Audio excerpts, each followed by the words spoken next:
Welcome to the ITSP Magazine Podcast Network, a modern, innovative multimedia platform, broadcasting ideas and connecting minds. Every company has a story to tell, from the small startup to the large enterprise, and everything in between. This is one of them. We hope you enjoy this brand story conversation.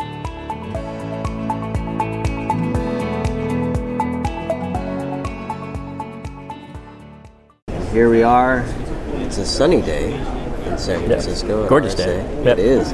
It is. Thanks for having me over to this beautiful spot.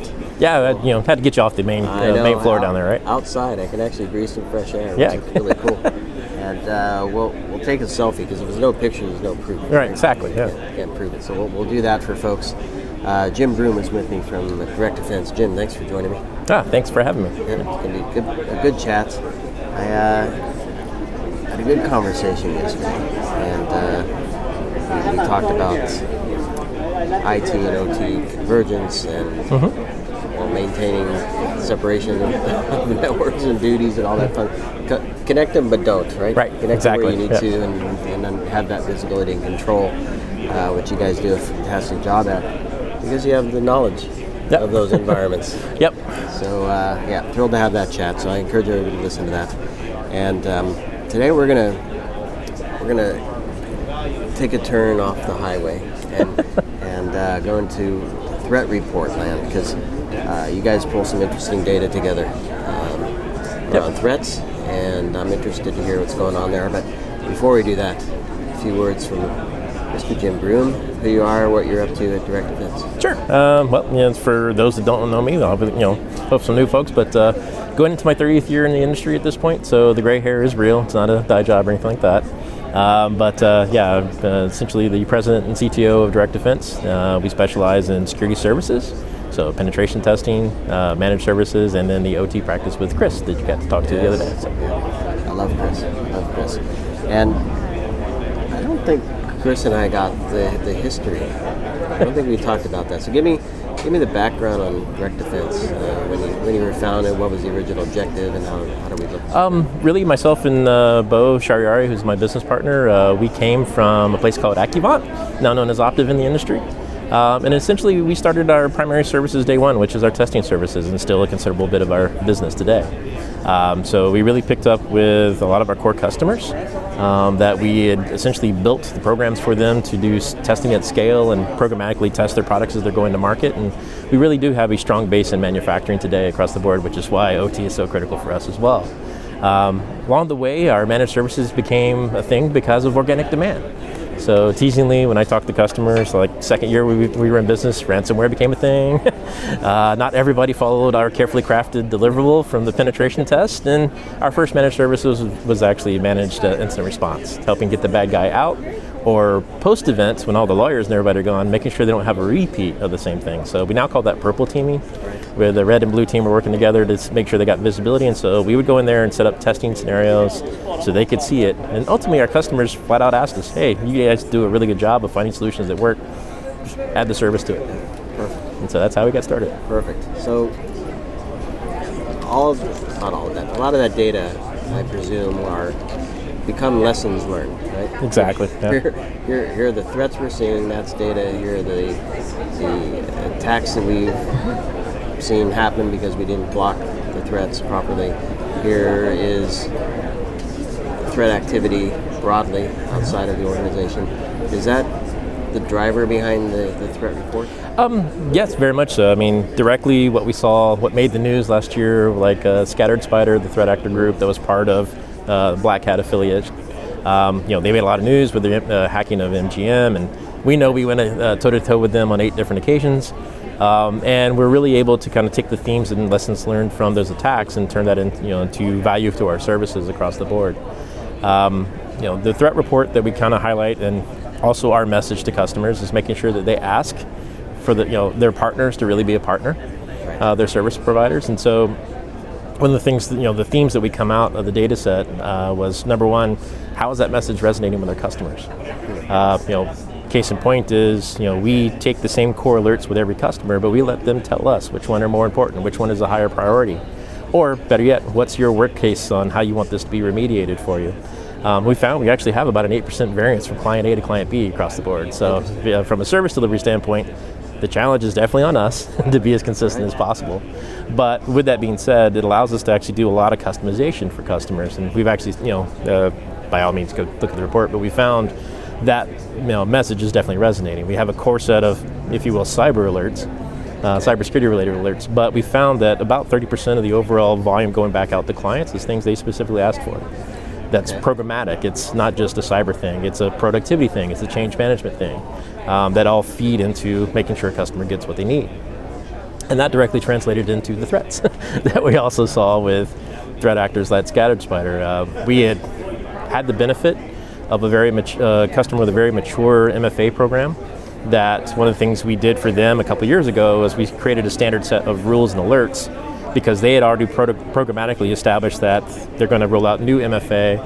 It's going to default to the push notification, the pop-up on your phone, the PIN code, and culturally they had eradicated the use of text messaging, which is really what we saw being abused by the threat actor last year. If you still have text messaging turned on in your program, that's one of the threat vectors they're using, called SIM swapping. They were literally profiling your employees, picking the worst time. In most cases, we saw a huge spike in summer where they were actually profiling individual employees in their social media or family social media to target them specifically. And in some cases, they were successful. But because we had these custom alerts in place, we saw in the first 15 minutes that Bob or Sally, the admin, just added a new phone to their device and just to their MFA settings, and we're able to turn those into alerts, if not proactively get in front of it. Yeah, I've actually heard. I think it was from Chris actually, that same scenario where I'm thinking about it now, advanced persistent swapper. Repeat SIM swaps, trying again and again and again. Yep. That one's not working. Let me try another swap. They literally went through 4 different customers, or 4 different employees in one environment. They were successful in 3 of those cases, which kind of speaks to the cellular industry really needs to step their game up for protecting your phone, because that's tied to your bank account and other things, not just your login password. Right. Yeah. A lot of stuff connected there. So tell me a bit about the structure of the report. How is it organized? How do you break down the information and present it in a way that... Really, we took the themes, like I said, that we were seeing, and more importantly, the threat vectors that we saw after a successful breach. Like first step in, they got someone's credentials. What do they do next? And so we really took the theme of where we went and added a lot of custom alerts across the board for clients. But secondarily is like, what are we seeing across that landscape? So thematically, just staying on Scattered Spider for a second, they're not the only one doing this. Most of them are doing it now, but they were the first ones to come in teams. So one group was actually designed to actually break into an account. The next one was to get global admin. That global admin account would then jump over to your Azure environment, and they would set up a federated domain, which gave them access to all your MFA tokens to replay at will. And they would log back in as your own individual. Then another group would actually go after on-prem infrastructure. Yeah, that's one. Well, actually, technically, that's 2 teams. The first guys that got in. All right, the second one that got persistence inside the cloud environment. The third team would actually pivot over to your on-premise, like your VMware infrastructure or what have you. Okay. And then the final team was actually going through all the Azure single sign-on enabled apps and going to each one of those, figuring out what admin user was there, and actually logging in from there. So they were getting into ERP solutions, your own security solutions. So seeing them pop up, next to you, if you will, right. In the front line, and having to repel them out of the security solutions that we're managing and seeing the other activity coming from. Yeah, they're watching themselves. Yep. Very much. They were updating. They also, if you use like a global VPN, provider or SD-WAN provider, they were hopping in there, downloading the agents and joining those, come in through the side door, if you will. So again, it began, really specialized on where can we see integration points, how can we see the initial signs of compromise in there, and more importantly, where can we actually start getting visibility of where they're at in the enterprise to try to slow them down, if not get them out. So that seems really difficult, because a lot of that presents itself as legitimate in many ways. It can be tracked back. So, the main thing is really making sure you've got really good visibility. It's not just an alert, right? So no, it's a series of alerts coming through that. Okay, yeah. Mm-hmm. Yeah. So I presume that's where you guys come in and really help. Yeah, in essence, put those pieces together. Yeah, for us, it's really sitting down and actually creating the alerts actioning them, and then actually building response capabilities. Like one of the lessons learned, directly was, if you're in some fintech companies, financial, organizations, they have rules and regulations which a third party like us cannot have permissions to reset global admins, and yet the threat actor's walking in with a global admin account. So one of the things we had to come up with is, a set of compensating controls with the customer, like, hey, I'm going to work to do my best to get your attention, but you need to leave me an option to be able to help you out here and kill accounts. So sometimes we work on automation to do account lockout of higher privilege. Sometimes we just basically have a rule of engagement that if they don't respond fast enough, we can override them. So again, it's, if you will, ask for forgiveness after the fact. But at least I kept them from getting any further inside the environment. And so that's really where we truly embrace the concept of partnership. Like, hey, I'm going to do my best to keep them out of here for you and keep your business going, but you got to work with me. Sometimes regulations kind of need to be, documented, but we still need to have a path forward to help you, especially if your team is struggling to respond. There's always an exception in an edge case. Yep. You have to account for. What is there any? So this is the second year. Mm-hmm. Is there anything in the report that pops out as we didn't expect to see that, or we didn't expect to see that thing at this rate, or we're looking for something and that never surfaced? I don't know, any highlights? The bigger themes that we were able to get from year 1 to year 2 is, again, our message of cooperation and customization definitely rang through. Right. And it shows in our stats, but secondarily to that was really the change in threat actor behavior of, because they're leveraging AI to create their phishing campaigns. We saw the success rate of successful click-through or employees giving up username, password, and PIN code to the threat actor across the board rise around 25 to 35%. And that was just over the course of 1 quarter, coming into summer last year, coming into the fall. And so, that was direct, we could directly go back to look at the original email that came in. It's like, yep, they got all the buzzwords right. They profiled the company. There's no grammatical errors. There's localization in some cases because they were actually attacking employees in foreign countries from the United States. And so they had, proper phraseology, everything you needed to come across as authentic. And all courtesy of ChatGPT. Very much, yeah. Interesting. So this data is generated by customers, so presumably you're seeing a lot of the same things when you're interacting with them as well. In the field, feet on the street, supports pretty much everything you're seeing in the reports. Do the conversations mimic the summaries? Yes. What's been really interesting is, in the ever-evolving role and responsibility of the CISO, with your conversation with Chris, especially in manufacturing cases, the CISOs are now directly being asked to be part of or protect the operation of the line because that's the money to the company. And that's, those roles and responsibilities have actually been handed down to the CISO. And so that data, those messages around, what are our use cases, such as we're literally for folks on the picture they'll see, we're actually over here at the Clarity booth, so to give them a shout out, we're leveraging their technology for OT visibility. Cyber, however, is not our number one request. It's actually change management. Okay. So one of the stories that their product actually does is it sees cyber issues, especially from network visibility. It sees change management issues like firmware changing on assets that could cause an impact to a line. It actually sees vulnerabilities, and it can feed a vulnerability management story as well, all of which we have rolled into it. But thematically, the conversation with the C-suite CISOs is, your number one request to me to tell you things that actually may cause productivity issues. So change management's number one. It's not actually a cyber request. And even those themes from the report, as an example, sitting down and number one, you guys are still using text messaging. By all means, stop. It's outside your control. If you can't do that because it's such a cultural shift in the organization for timeliness, let's at least go back to all your admins and tell them no. Let's put some rules of engagement around your most privileged users. They have to use PIN, notification or PIN code, or maybe a FIDO2 key with, YubiKey or whatever. Let's put some other solutions in place to just take the most privileged, accounts down and monitor them better and more effectively. And so those are the themes that come from that data. Go back to real, feet on the ground and conversations with executives on how to change their culture and program. Interesting, because you said, I want to pull on this string a little bit. I continue to hear the theme of resilience. And certainly when you get into manufacturing and critical infrastructure, uptime followed, if not equal to safety. Exactly, right? Especially on the other side of the fence of traditional SCADA. But you can't achieve those if there are weaknesses in the system. Right. So security has to be this. I'm curious, do organizations not say security but expect it, or not say it and pray?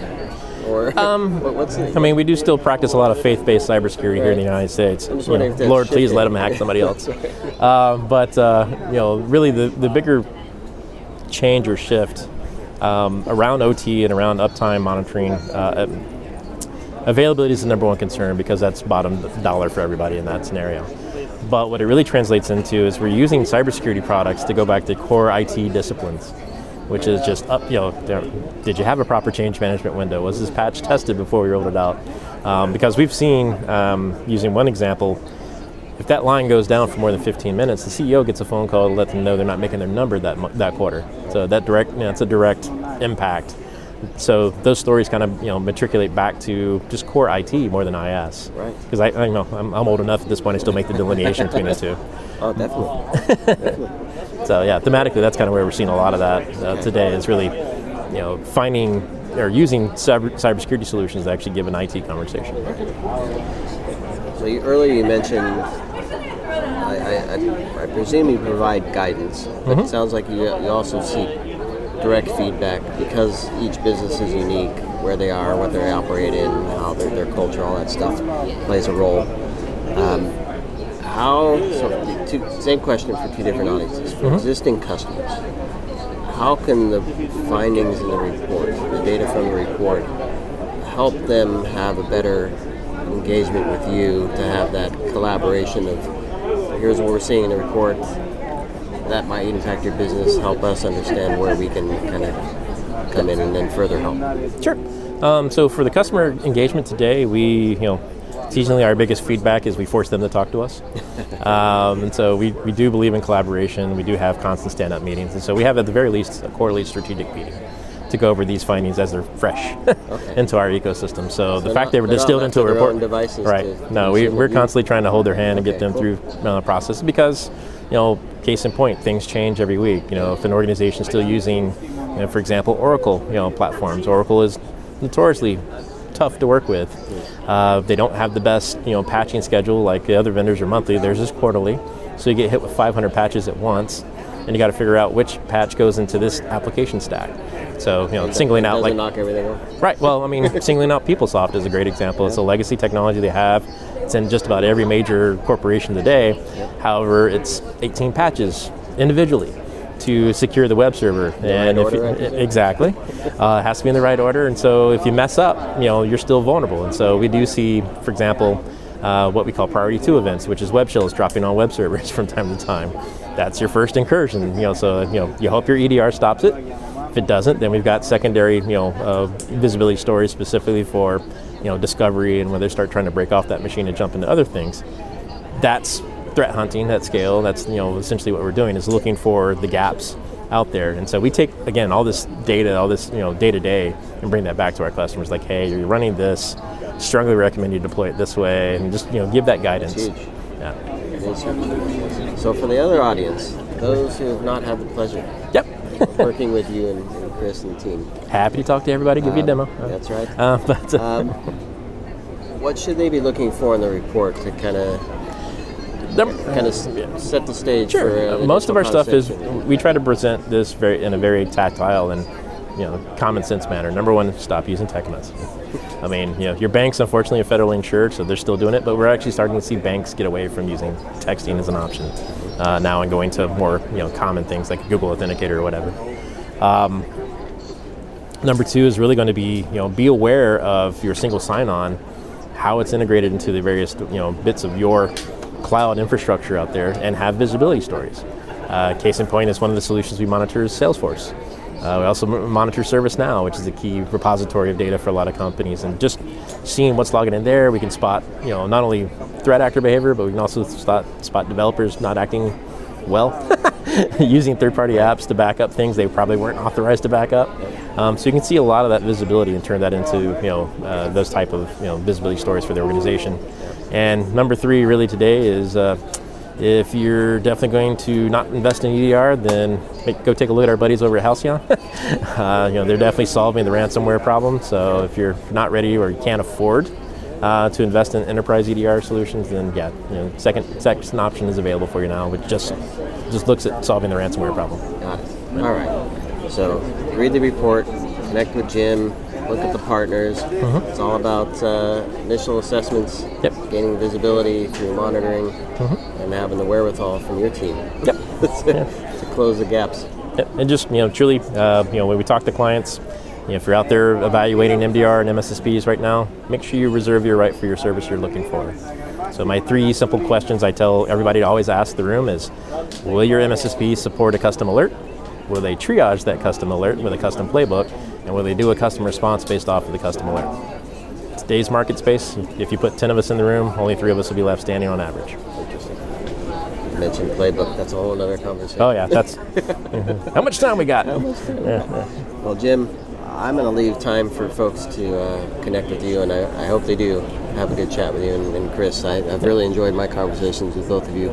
Very enlightening, and you guys are working on some good things and covering areas that not everybody can cover. And we got you outside in sun. And you got me outside. I may get a nice tan today. Well, Jim, thanks so much for that, and everybody do grab the report, connect with Jim and the DirectDefense team, and please do continue to follow me here at RSA Conference. Lots more coming your way, and we'll see you all soon. Yep, have a great show.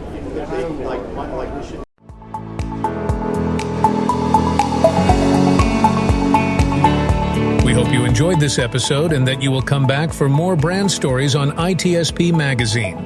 If you want to share your company's brand story, go to itspmagazine.com and explore our advertising options to learn more.